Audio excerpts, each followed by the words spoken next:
Yes, yes, I see.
Our first, well, something always goes wrong, but our first event today is the presentation of the flag by the Joliet ROTC from Joliet Central.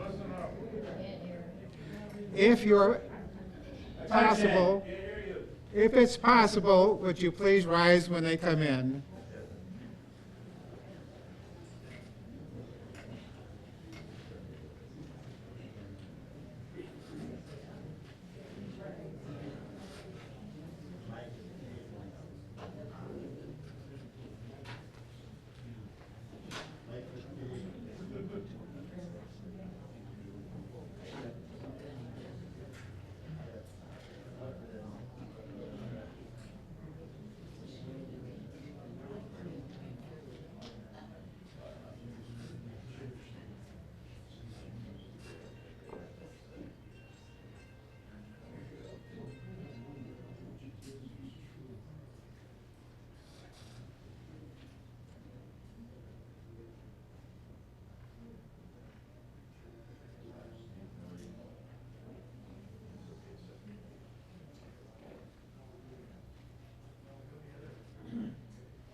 Attention, carry colors. Forward, march.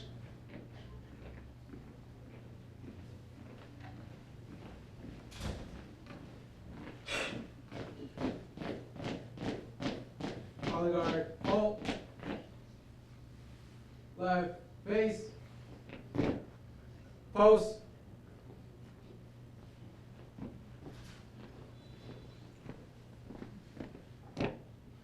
Place.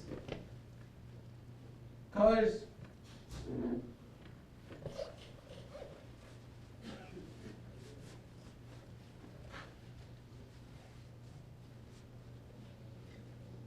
About face. Pose.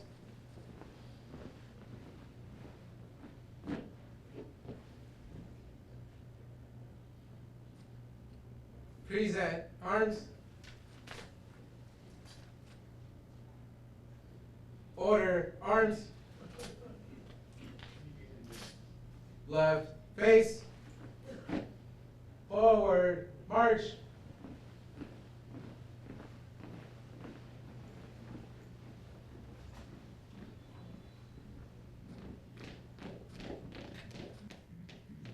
See if that will work now.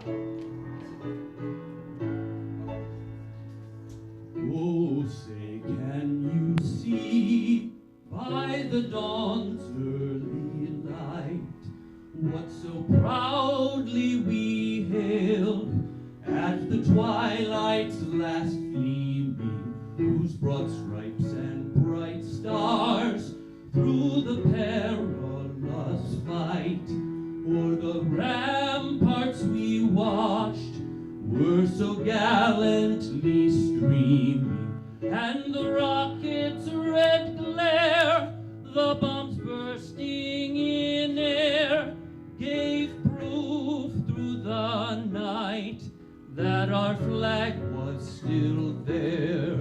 Oh, say, does that star-spangled banner yet wave o'er the land of the free and the home of the brave?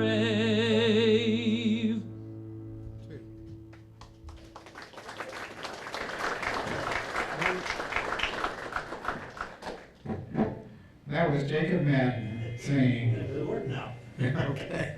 You have to hit it sometimes. Okay, if you would please sit down.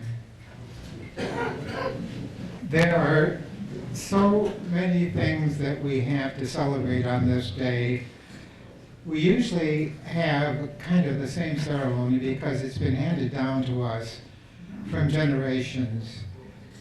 Originally, this was called Armistice Day, and it was because of the peace that ensued that we celebrated. The signing was on the 11th day, the 11th month, the 11th hour. And symbolically, every year on Veterans Day, we have a 21-gun salute to peace. This year, we are celebrating something that is long overdue. We are celebrating women in the military. It's been something like 3 million women that have served, beginning from the Civil War on up. And it's so vital to our military to have women serving.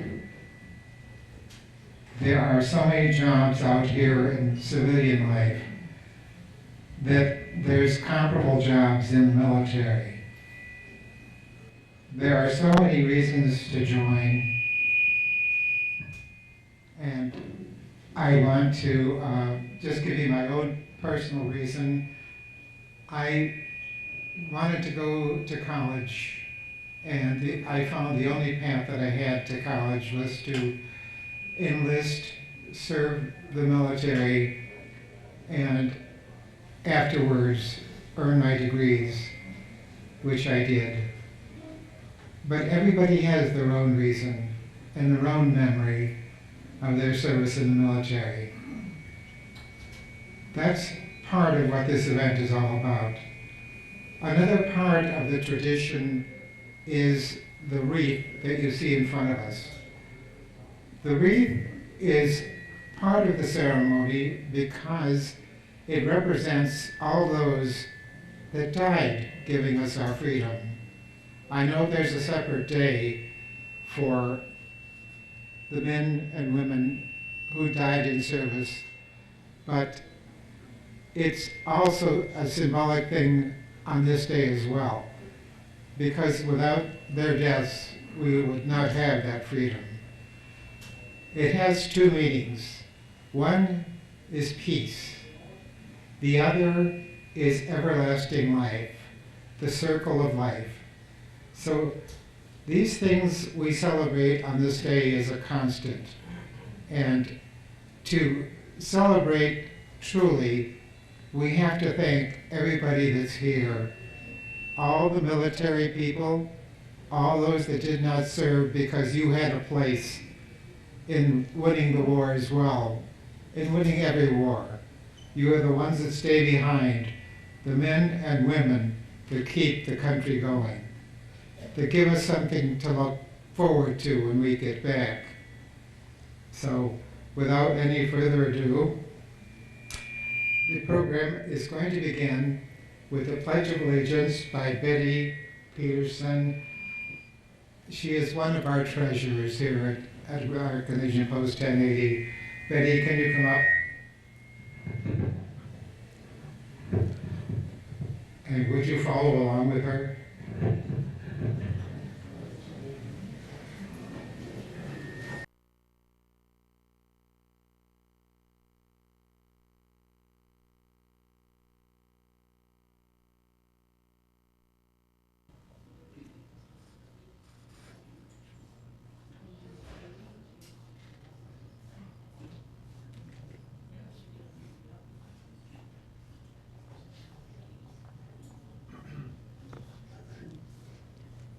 Good morning. Everybody okay? Yeah. Good, we're going to have the pledge of allegiance to the flag. You want to help me? Yep. I pledge allegiance to the flag of the United States of America and to the republic for which it stands, one nation, under God, indivisible, with liberty and justice for all. Thank you. You did very good. Very, very good. Have a good day.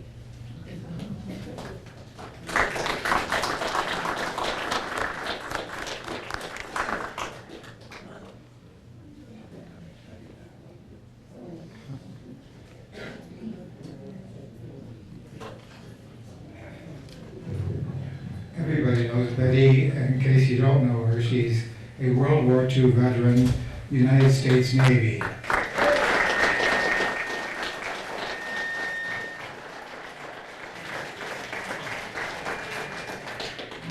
At this point, I'd like Tom Horn, our commander, to come up if he would, and say a few words about what we're going to be doing today, and introduce our chaplain who will do the benediction.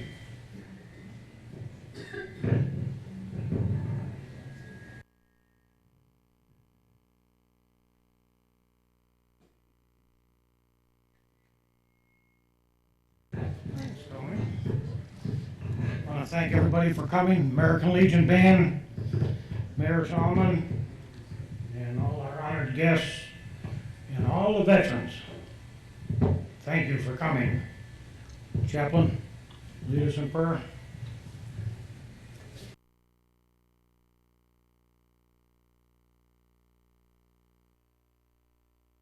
I think the farther we get away from that microphone, the better off we'll be.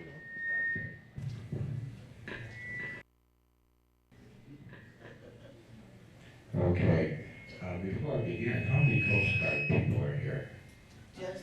Just two of us, okay.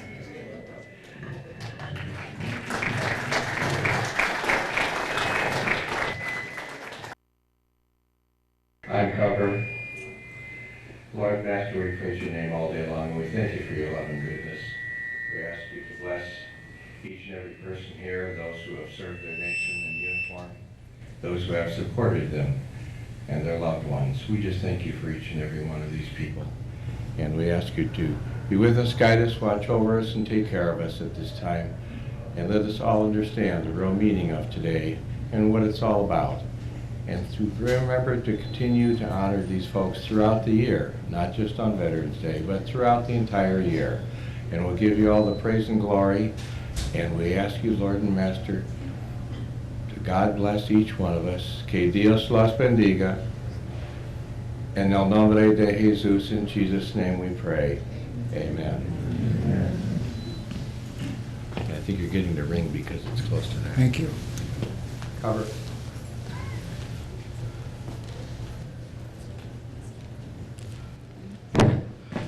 It works best when you hit it. Hello. Hello.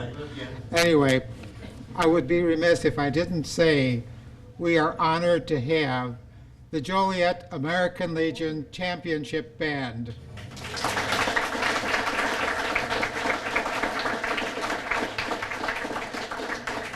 Anybody that has ever marched knows how nice it is, how relaxing it is to have that music to march with, because it makes you less tired, it makes you want to participate, and it just makes things ever so much easier.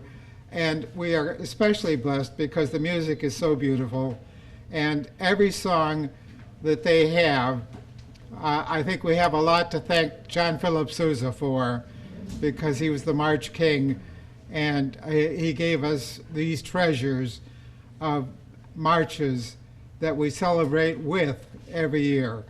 Thank you, American Legion Joliet Band.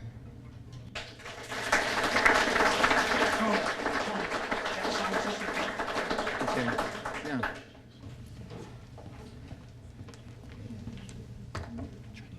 Okay. Hey, it's always good to it's always good to have a backup. Sorry for the lights. Okay, go ahead and speak into it. All right, speaking. 1, 2, 3, 4. 1, 2, 3, 4. Okay. Now I can see it. Okay. As I said, this is a celebration every year, and this year we're celebrating the role of women in the military. One of the things that we have to understand is that women have been a part of war, whether we know it or not. Even during the Civil War, over 1,000 women disguised themselves as men to participate in battle. Just last year, the Department of Defense authorized women to be in the battlefield, to be part of the battle. That was a long time coming. If you think about it, every step forward that women have made has been hard fought for. There was a time when women couldn't get credit without the approval of the man. There was a time that there were no women doctors. There was a time that women were the ones that were at home, and they were considered part of their husband's whatever.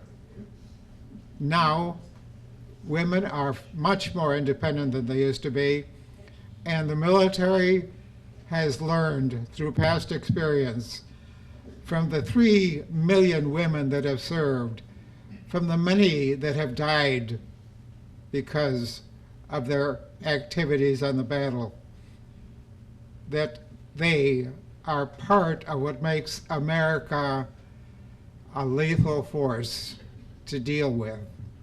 They are part of what we are all part of, Americans. And we need to understand that. I'm going to introduce Kathy Boyce, and she's another phenomenal woman. Hold on.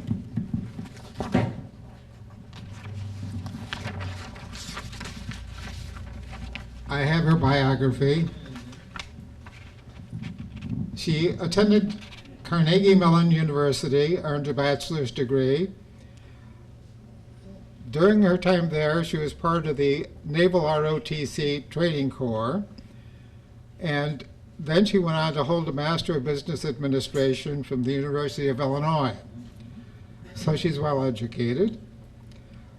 Then in the Navy, she served in Italy, qualified for Surface Warfare Supply Corps officer at the Naval Air Station in Patuxent, Maryland, where she qualified as Naval Aviation Supply Officer.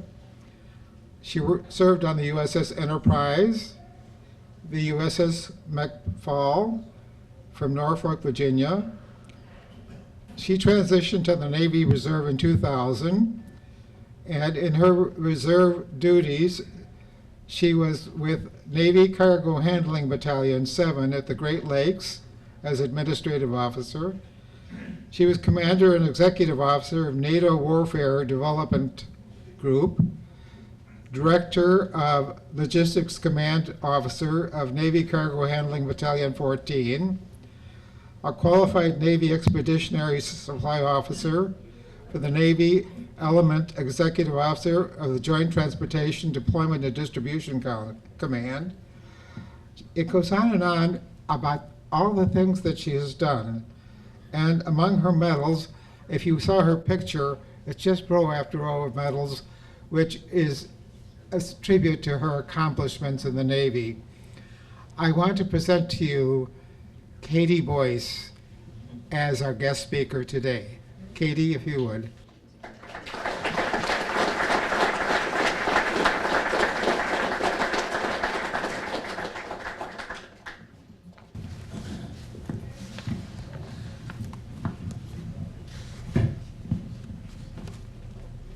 Thank you, Commander Horn, for inviting me as a speaker today.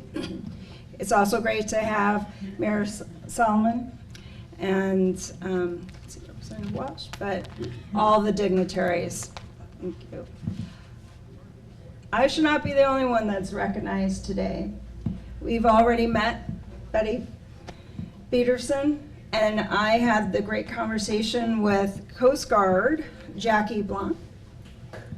Meet you. I want to run through some names. We already know that Betty was during World War II that she served, and Jackie during the Vietnam era in the Coast Guard representing. But also, do we have Cynthia Baggett? And she served during the Vietnam era. Kathleen McPike. She served during the Lebanon in the Army, I should say services. Betty, Navy. Go Navy. Cynthia Baggett, she was also in the Navy. Kathleen McPike, she served in the Army, as I said, in Lebanon. Rosemary Albano, Army, and that was during Panama. Do we have Veronica Canal? Well, thank you. Well, you look very busy, but if you're not, we have an open seat up here if you'd like to be up with us. Okay, just wanted to check. And then how about Mary McCaskill? Okay, another Navy, and Veronica was Navy too. Global War on Terrorism. Do we have any other female veterans in the room? So we still have a couple empty seats up here. Yes? Stand up, stand up. Thank you.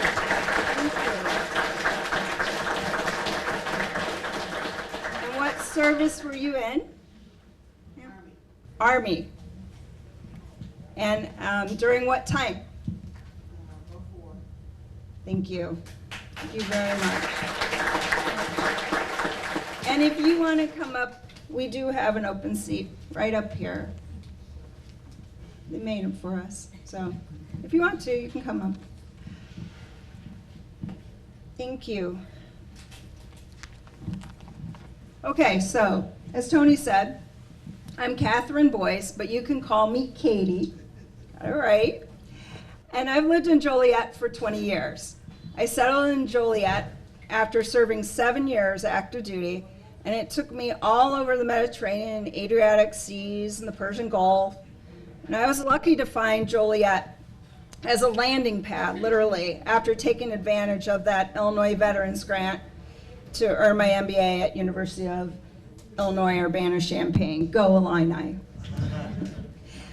What I had not planned for when I left my hometown of Chatham, Illinois, right by Springfield, Illinois, was that I would so like serving my country in the Navy and continue that career for a total of 30 years, as Tony was saying, after raising my right hand to earn my commission on the same day in 1993 after my graduation from Carnegie Mellon University. Go Tartans. It's a little different than Illini. So why did I continue to serve? I continue to serve because I do not feel like I was a female leader. I felt like I was a leader in the United States Navy until my retirement that occurred on June 1st, 2023. The 30 years that I served saw women break through the first or only times to create a future when serving in a job in the military is not such a noteworthy event as compared to anyone else in the military. It will be more often become simply an opportunity to serve in our great nation's military and become a veteran. When Commander Horn asked me to be your guest speaker today, I researched to find a common theme on why women have been a volunteer force since the Revolutionary War, whether formally recognized to serve or not. Our sisters in the Air Force are the ones who uncovered a theme to me. I had the pleasure of meeting Jessica Settle from Missouri when we completed the Federal Emergency Management Agency Master Exercise Practitioner Program, that is a mouthful, through our respective emergency management civilian jobs in 2015. I knew she was an Air Force veteran, but many of the emergency managers, male or female, have that common thread in government agencies. I did note she was continuing to serve in the Air National Guard as I was in the Navy Reserves, but that was a rarity for me because I did not find many, male or female, who chose that balance with emergency management jobs. Presently, Jessica has been focused on her state Air Guard career and paying it forward to others since September 2020, when she became the Command Chief Master Sergeant for the Missouri Air National Guard. That is the highest non-commissioned officer spot there in the Air National Guard. She serves as advisor to the Adjutant General, Commander of the Air National Guard, and staff on all matters influencing the mission readiness, professional development, proper utilization, health, morale, and welfare of the state's enlisted airmen and their families. So I said, okay, what does my friend have to say about this? And so I read an interview with her recently. And in this article, she said, when I was junior enlisted, I didn't see any women in this high of a role. So for them to see me here now, they know there's a chance for them to experience greater success in their career. My last command in which I served gave me the honor to serve with another leader, General Jacqueline Van Ovost, who recently gained the title of veteran. She served 36 years, and she gained the title of the U.S. military's longest-serving woman 4-star general. Hundreds in U.S. history have held the rank of 4-star general or admiral. Only 10 have been women, for now. General Van Ovost was the first female commander of U.S. Transcom. As the head of Transcom, General Van Ovost was responsible for coordinating nearly all movements of U.S. troops, weapons, and supplies around the globe. There is a quote that she used that sums up the military that I saw over my 30 years of service and look forward to seeing for my daughter, where is she? Sophia. Hi, Sophia. That's my 10-year-old. And all of her classmates, no matter the gender or color of their skin. General Van Ovo said, "You can't be what you can't see." She said, "You can't be what you can't see." U.S. women have been serving in the military in one form or another for more than 200 years. Back in the Revolutionary War, there were people that were looking like they were male. And as you said, Tony, in the Civil War. And as I mentioned earlier, we are honored to have Betty Peterson, who served as one of 350,000 women in World War II, who served in every service, in every theater, and in most of available military occupations at the time. Thank you, Betty. Thank you so much.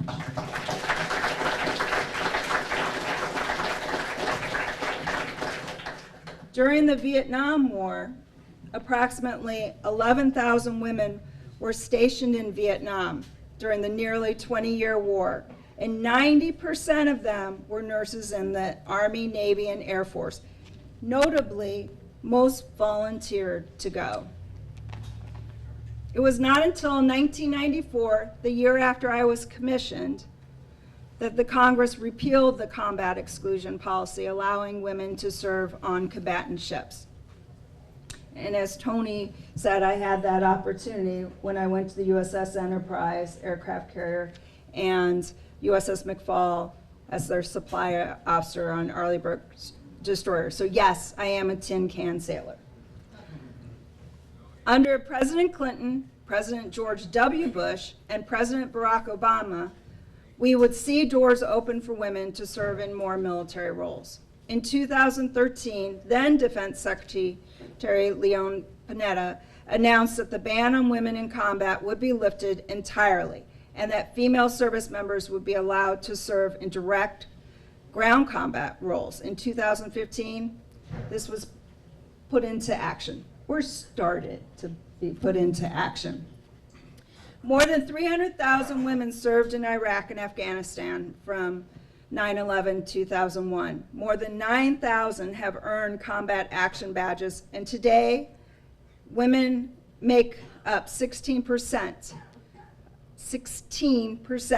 of our nation's armed forces, serving in every branch of the U.S. military.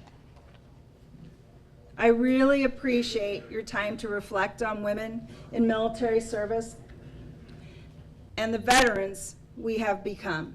And we are veterans. Thank you. I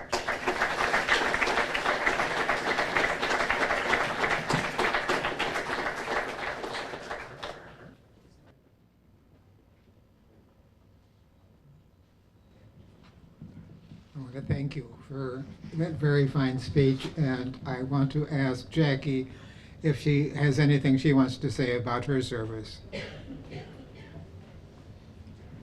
hope you're good at this because I talk a lot, but I'll try to Please keep not do it. Yeah, I know. You know. Okay. Hi, everyone. It's a pleasure to be with you today. It's an honor to be with you.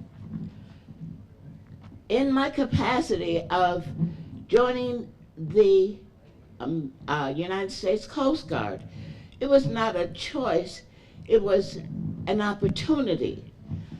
At the time, I had 2 children. I had been with a man that was abusive to me, and I left and came home to my mama, like most of us will do, especially if you have children. A friend of mine told me that there was an opportunity for me to go on vacation twice a year. I said, twice a year, maybe once a year? She said, well, depends. It's actually that you would go once a year for 2 weeks And then you would only have to go and serve in this capacity for 2 days out of 1 month. Sound like a real good opportunity to me.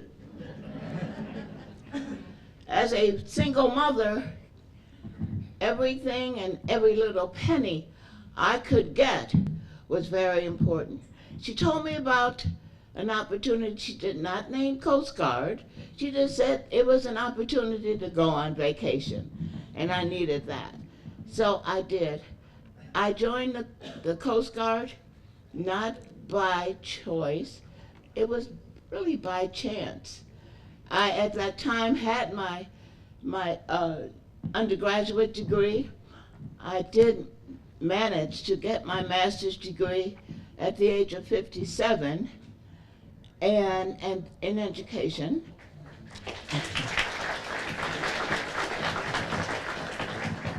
I learned well how to speak in front of a bunch of people, so that's why I always warn everyone, if you want me to speak, okay, but I talk a lot.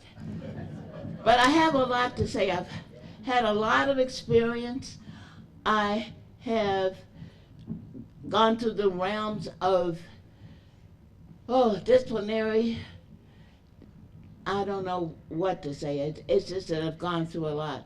With the help of the dear Lord, and I always testify that without God, I would not be here. Believe me, not having good sense anyway. So I always praise God. I put God first, and I do appreciate that He has given me the time to be here. I did serve as a district commander in 2018, as district commander of the 9th district. That's where all these pens come from. I was telling Katie about how I got all my pens, because every time I would shake someone's hand, they'd give me a pen. Needless to say, I have pens everywhere. I even have pens in my jewelry box. But it's been a pleasure to serve. It's been a pleasure to be a member of the United States Coast Guard. I've learned so much, because being commander, or district commander, I had to learn the history of the Coast Guard, and it's magnificent. So I'm very proud to be here. I'm proud that all of you do recognize that veterans are special people. I have always said that even at this time in my life, I am 82 years old, a very proud 82-year-old person. And even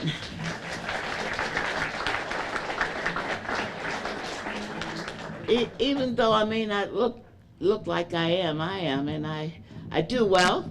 I dance, I still get down, and I do anything I want to do. It's all in the mind. Believe me, it's in the mind. Coming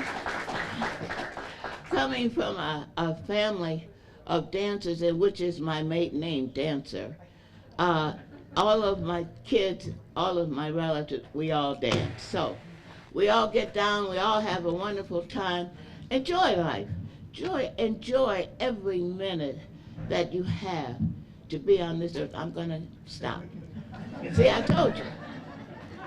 But be good to yourself, be good, and serve the Lord. Give Him some of your time every day. Every day. Thank you.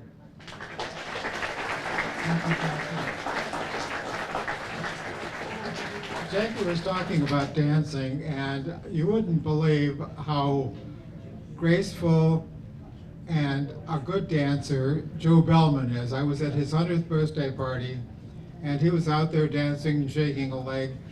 I want to introduce some of our World War II veterans. First of all, Joe Bellman. Joe, if you stand up.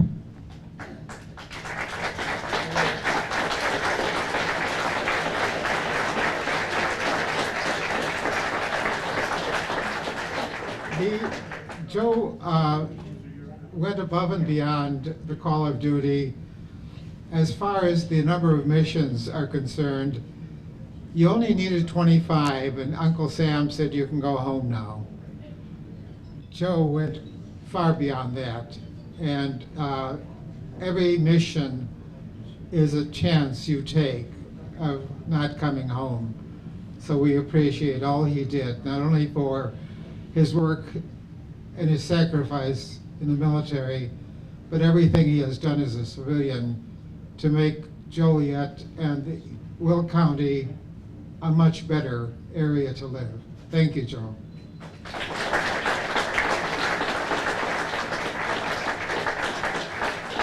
The other veteran we have is Ted Michi.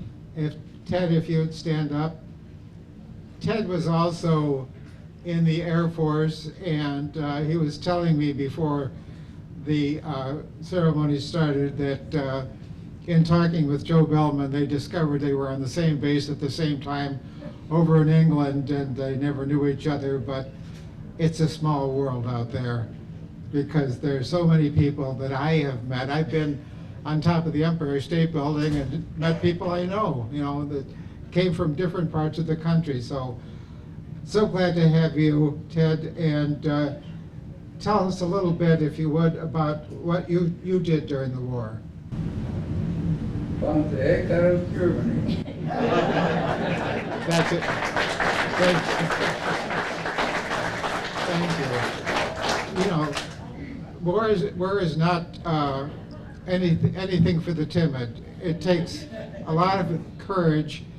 And I was talking with Joe Bellman. I had lunch with him the other day, and he was telling me about the sadness that he feels.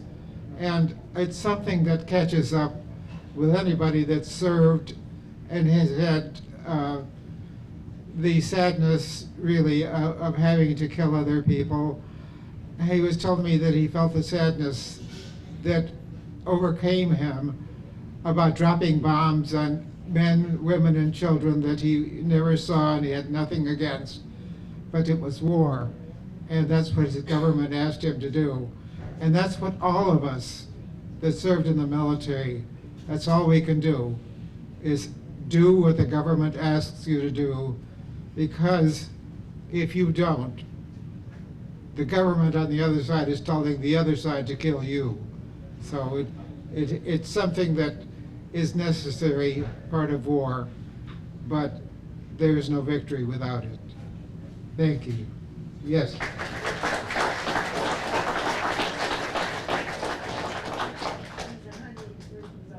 Oh, he's only 103.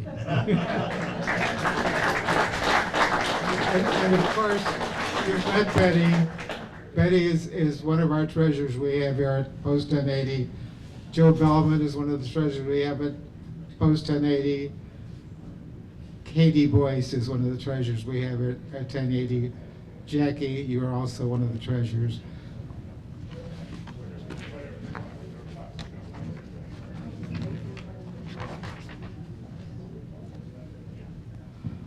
At this point, we always try to get as many politicians as possible to come to our event because they are our leaders. They are the ones that not only make the decisions, but see the vision of what a city should look like, what should transpire in that city, what advancements should be made. We are very fortunate to have Mayor Solomon with us today. Mayor Solomon, if you would, step up.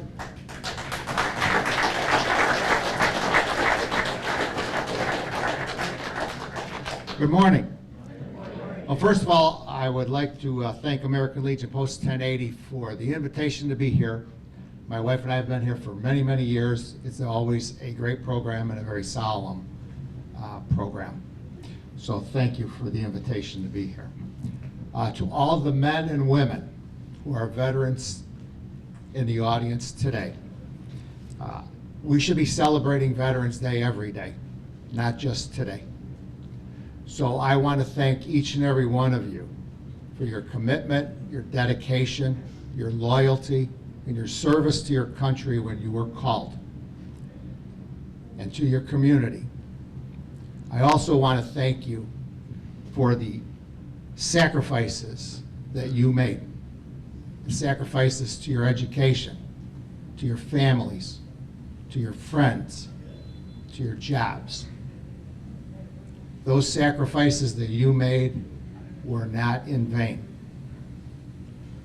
For your friends who you served with, and for those who did not come home, their sacrifices were not in vain. It is because of the sacrifices that each and every one of you made that we have the freedoms that we enjoy today. We enjoy the freedom of speech, the freedom of religion, the freedom of the press, the freedom of peaceful protests, the freedom of our judicial system, and the freedom of a free and fair election. We live in the greatest country in the world, far from perfect, but the greatest country in the world.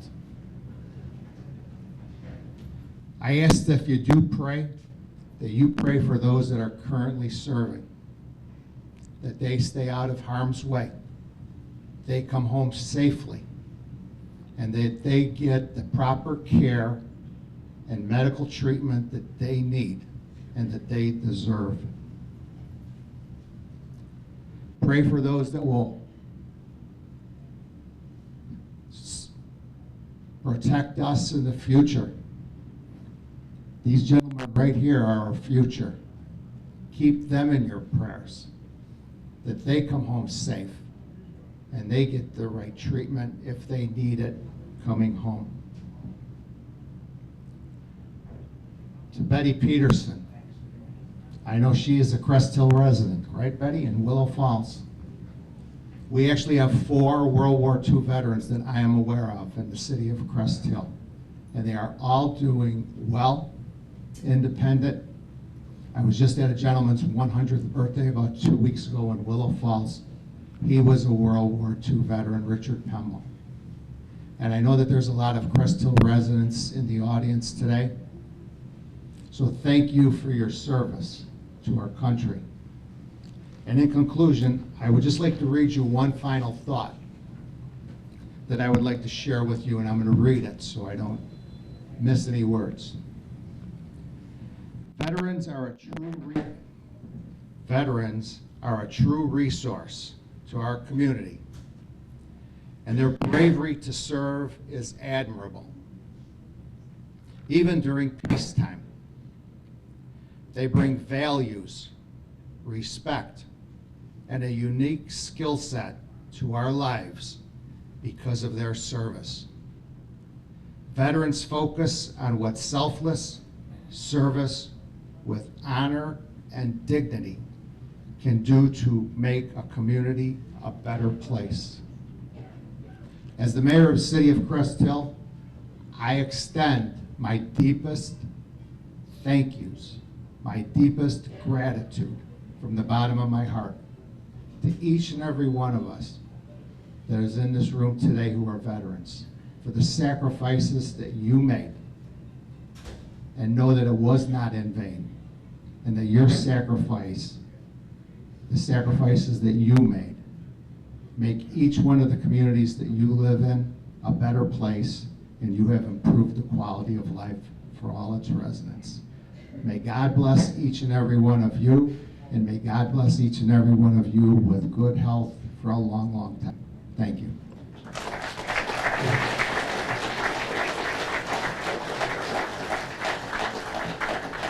Thank you, Mayor Solomon, for those kind words, and thank you for the wonderful city of Crest Hill. It's something that, when we have Memorial Day, we totally appreciate the ceremony that you have there.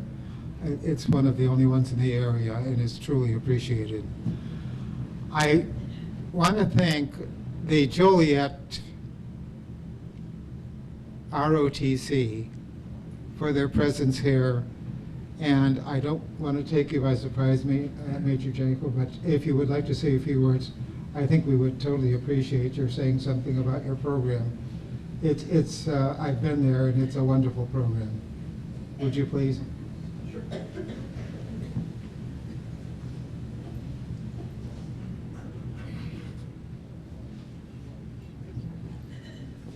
My name's Major Phil Jaco, and I've been at Joliet Central High School with the Junior ROTC program. This is my 20th school year.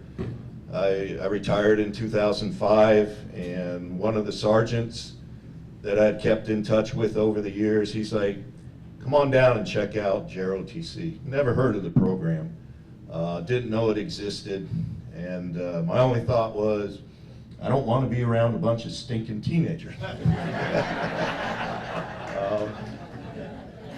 But it was a culture shock to me to go back inside the high school, and all of the military services, Army, Navy, Air Force, Marines, even the Coast Guard, all have junior ROTC programs. They differ slightly, but they all have the same basic theme, which is be a better citizen, be a better part of your community, contribute in a positive way. And this is my last year at the high school, and the only thing I'm gonna miss is the teenagers, because they keep you young. There's days where you want to choke them, but most of the time, the teenagers, the youth of our country, they get a bad rap. And when you get to know the kids and you challenge them and you give them some mentorship, some guidance, they flourish and they surprise you. I'm extremely proud of the program we have at Central and all the teenagers over the years that have gone through that program, and it's wonderful to see them succeed in life and be a good representative in their communities, and that's really what we're all about. So there are several kids now. I won't mention names, but since I've been at Central, I've got 4 Joliet police officers are alumni of the JROTC. A Will County Public Defender is an alumni of Central. We've also got the Director of Economic Development for the City of Joliet, recently named, Paulina Martinez. She's one of my oldest alumni. But it's wonderful to see teenagers grow up and be the positive change that you would like to see in the community. So thank you, Mr. Ariano.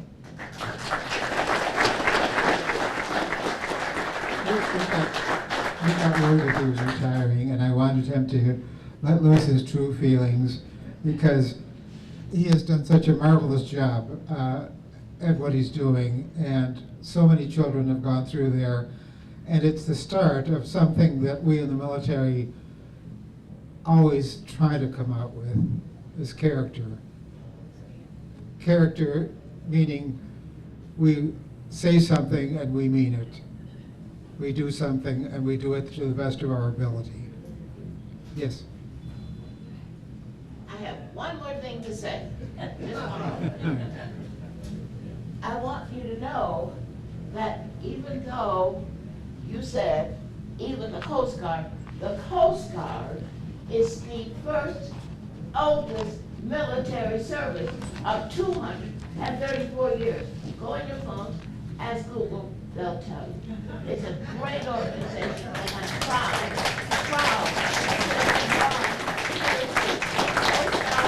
I was in the Coast Guard 30 years, enjoyed every minute, and have a bunch of friends, wonderful people. Thank you. As our chaplain always tells us, the Coast Guard is the Cadillac of the military services.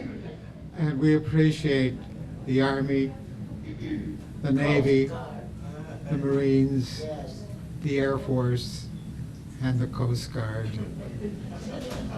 Why is the Coast Guard last? We always save the best for last. The Coast Guard trained the Navy, I'm telling you. I know this. All right. Okay, fine. At this point, we have the Armed Forces salute of the 5 military branches, with the American Legion Band presenting each of the branch flags. So that's why I mentioned all of the services, because we're about to salute each and every one of them.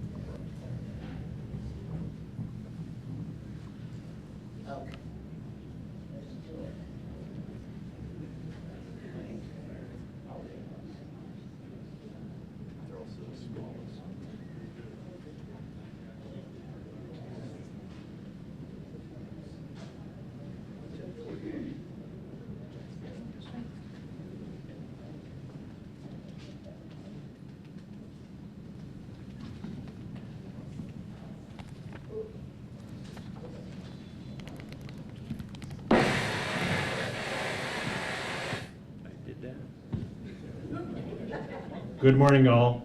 Can you hear me in the back? Yes, Gary. Very good. First of all, to the Legionnaires and all the veterans in the room today, on behalf of the Joliet American Legion Band, we celebrate you, we recognize you, we honor you. It is part of the mission of our band. Thank you for your service.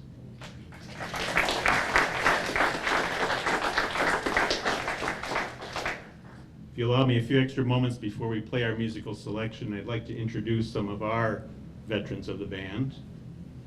From our trumpet section, from the Army, Mr. John Kreider, age 90, a young age 90.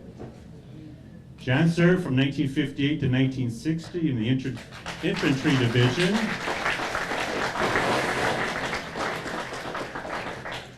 John is currently a member of the Thursday Squadron of the Abraham Lincoln National Cemetery, and it is estimated that John has performed taps at nearly 6,500 military burials.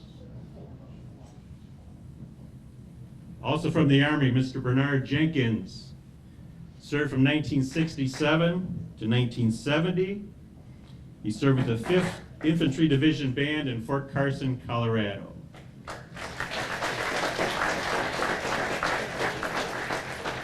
First as a clarinetist, then a piccolo/flute player, and now as you can see, he plays bassoon. So he's kind of been around the horn.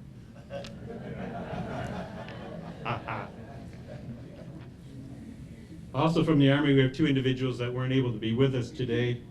Retired Army Major Rich Ellenberger, who plays French horn, and Dave Schoeneck, a trumpet player. From the Air Force, Mr. Ray Seaman served 1980 to 1984. His MOS was avionics repair technician. Ray is also an 8-year member of the Abraham Lincoln Memorial Squadron.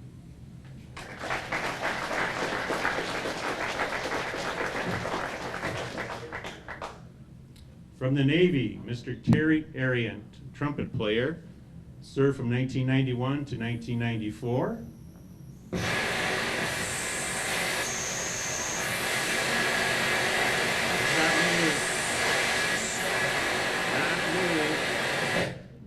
Ooh, there we go. Another member who's not in uniform today due to a recent medical situation, Mr. Brian Hurt, served 1977 to 1985. His MOS, Aviation Electronics Technician, 3rd class. And possibly the littlest of our veterans, Miss Veronica Kono, served with the United States Navy from 1991 to 1999. She was stationed in East Pac European Theater, her MOS, Intelligence. Awarded the Aviation Warfare Specialist Designator and a member of the Commissioning Ceremony Squadron for SEAL 10 Team.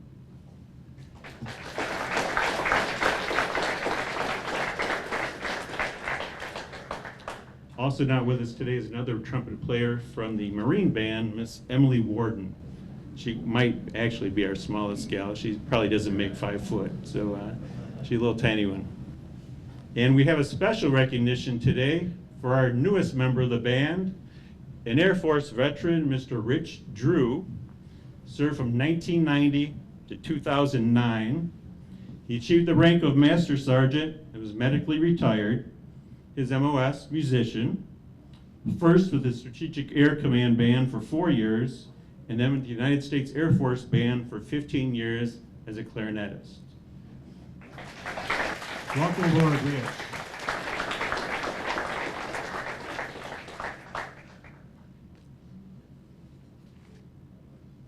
Let me just make sure I covered everybody.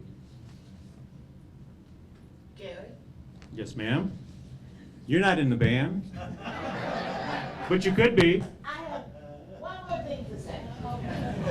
While I was sitting here, and when you were introduced, your mama said, "He's my son."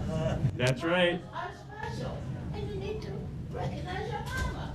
Because you know what? Without a mama, you can't be here. That's all I can say. My mom and dad are in the front row here today. Don and Marge Pico. My dad is an Army reservist from the early 60s. Thank you.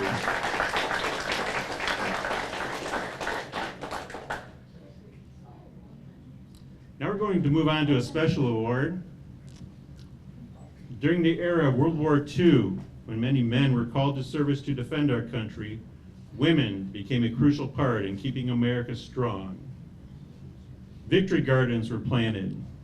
Women took to the workforce in ammunition plants, as well as being the forefront to their families. There were also young women who sought to join the ranks of the armed forces to contribute to the war effort. Today we have with us one such remarkable woman who in 1942, at the age of 18, took a train to Chicago to join the Navy. Upon completing boot camp, the Navy assigned her to a duty station in Portsmouth, Virginia, where she honorably served for 2 years in the position of a shop clerk. Upon the completion of her service to our country, she returned home to her family and forever became a part of the greatest generation.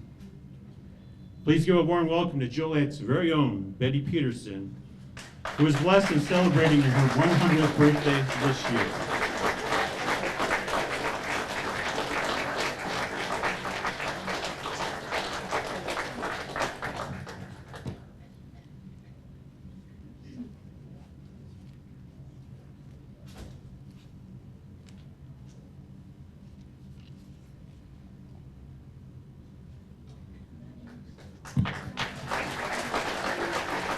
On behalf of the Joliet American Legion Band, we present this collection of World War II era coins and stamps in honor of your service. Betty happens to be the third individual to receive this notoriety from the Joliet American Legion Band.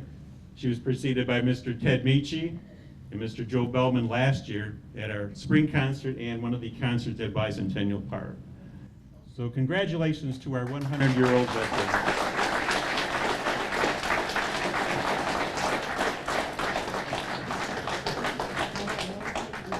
Uh-oh, Betty has something to say. When I joined the Navy, I went to training. You'll be sorry. Say that again. When I joined the Navy, I went to Queens, New York, and the first thing I heard, "You'll be sorry." Betty said she was told she'll be sorry when she first entered the Navy. Thank you again, Betty.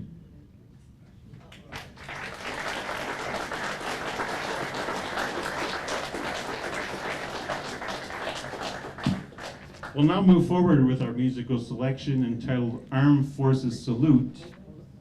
We have Sue Buston that wants to make a presentation as well. Sue Buston, would you like to come up now?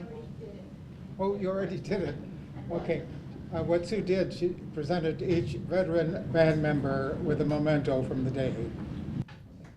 So each band member, on behalf of the auxiliary, received a little memento today as well. So thank you to the auxiliary for recognizing our members. We really appreciate that.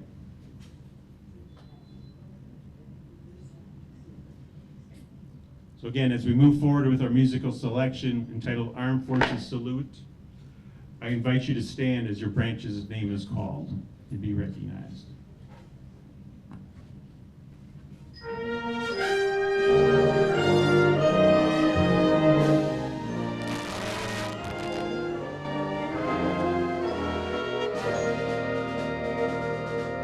United States Army.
United States Coast Guard.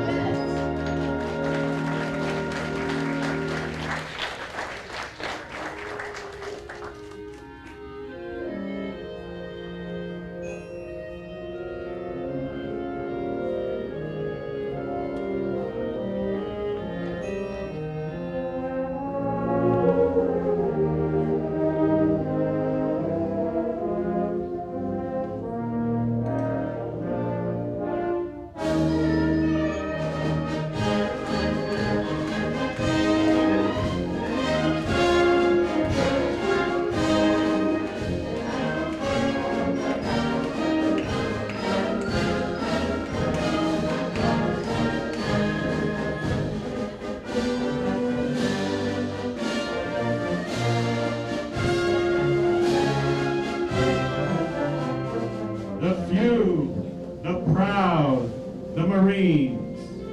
No one?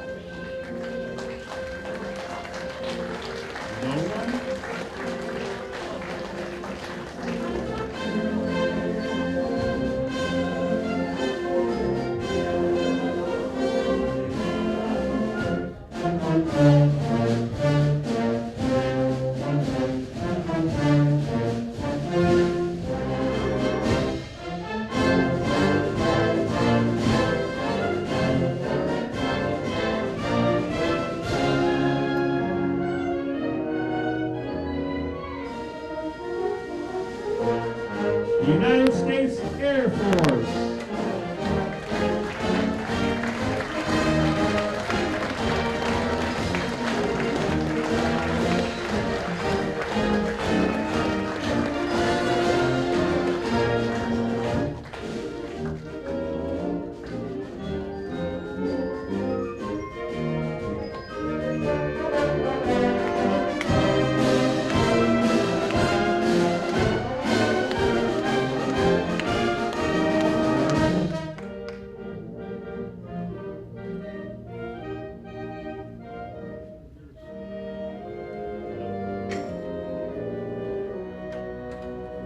And now, the United States Navy.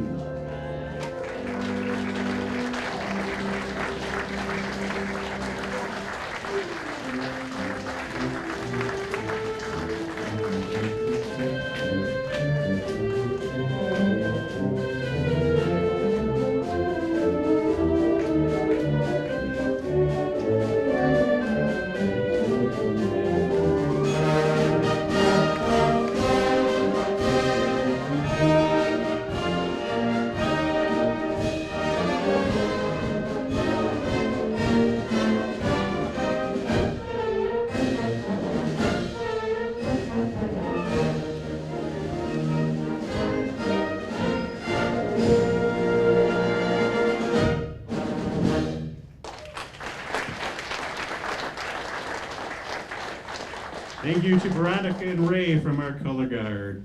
And again, happy Veterans Day. Wow. No one is here from the Marines. I can't believe that. However, the Marines, and if you are and served as a Marine, you are still a Marine. And I learned that a long time ago. You never say was, you say are. God, that's it.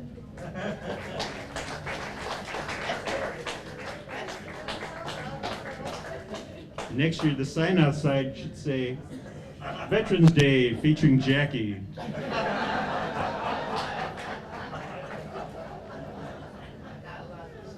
Thank you, Tony. One thing about the Coast Guard, they may be the smallest branch, but they're the loudest. Anyway. Oh, okay, here we go. We are running past our allotted time, so we're going to have the rest of the ceremony after. Devoted to me, so I can talk to them. Right now, it's the 11th month, the 11th day, the 11th hour. Yes. And through tradition, we are going to have the firing of a 21-gun salute to honor peace. Are you ready, gentlemen? Okay, Ready? yes.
Members of the following post to stand up and acknowledge your presence. The Cantigny Post 367, do we have any members? Okay, introduce yourself, please. Go ahead, introduce yourself. I'm Jim Clausen, past commander. And Ron Hibler, past commander, 77 and 78. Okay. And of course, Kathy Boris, you know. Stone City Post 2199. We usually have somebody from Stone City. Okay. Harwood 5. We know we have a representative sitting over there. Would you introduce yourself? Rosemary Mulligan, Harwood Unit 5 Auxiliary. Okay. I won't say how many years. Buffalo Post 241 are proud members of Buffalo Post. Thank you, everybody.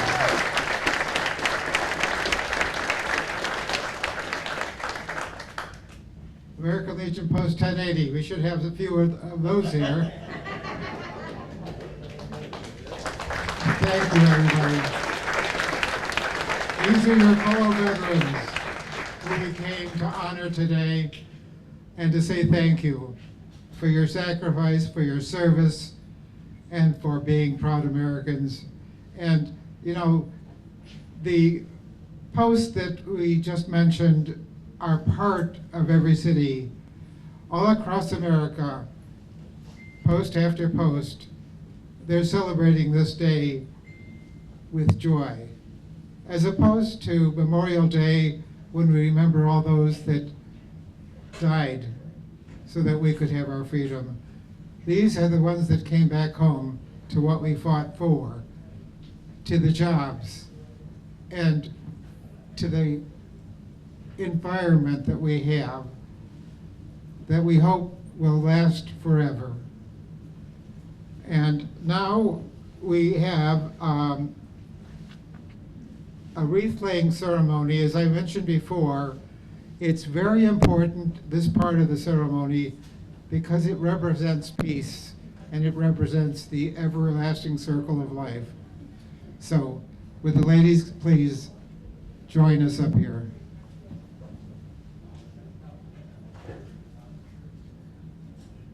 Tony? Yep. Excuse me, you forgot post 52 from Romeoville? Post 52 for Romeo, thank you for coming by. I apologize.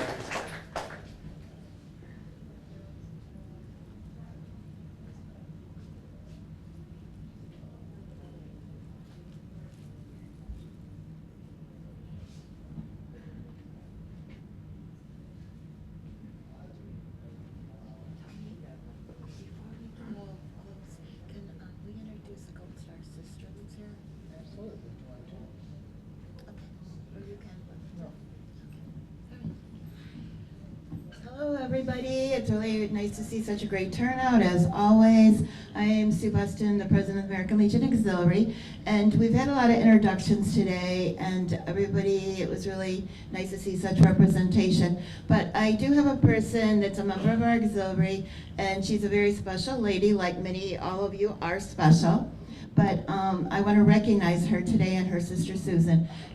Frances Juarez is a Gold Star sister, and she's right back there, and her brother, Mateo Juarez, was killed in Vietnam.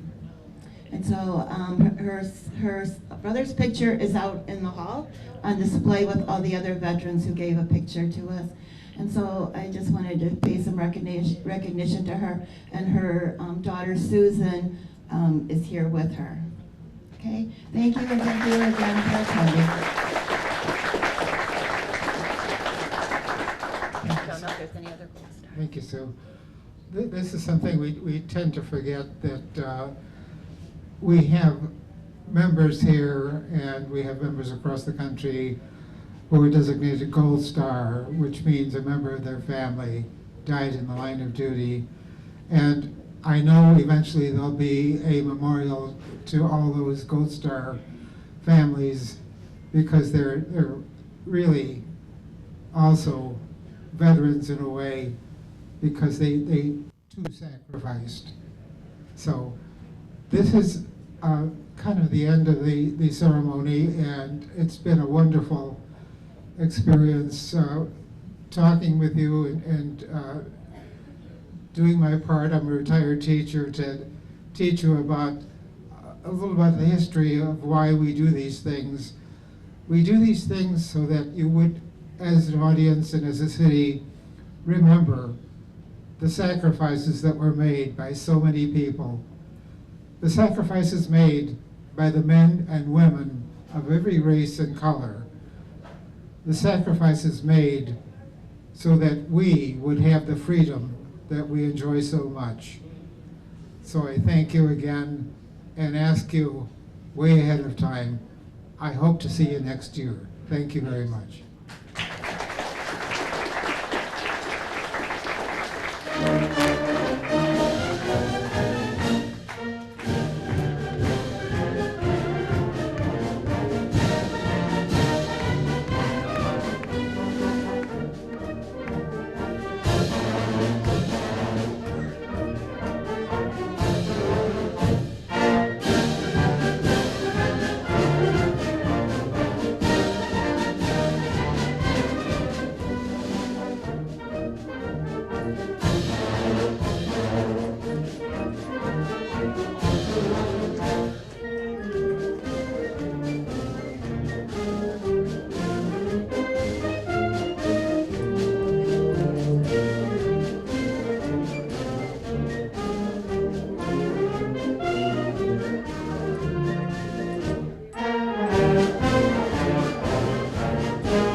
we retire the flag of the United States of America. Thank you.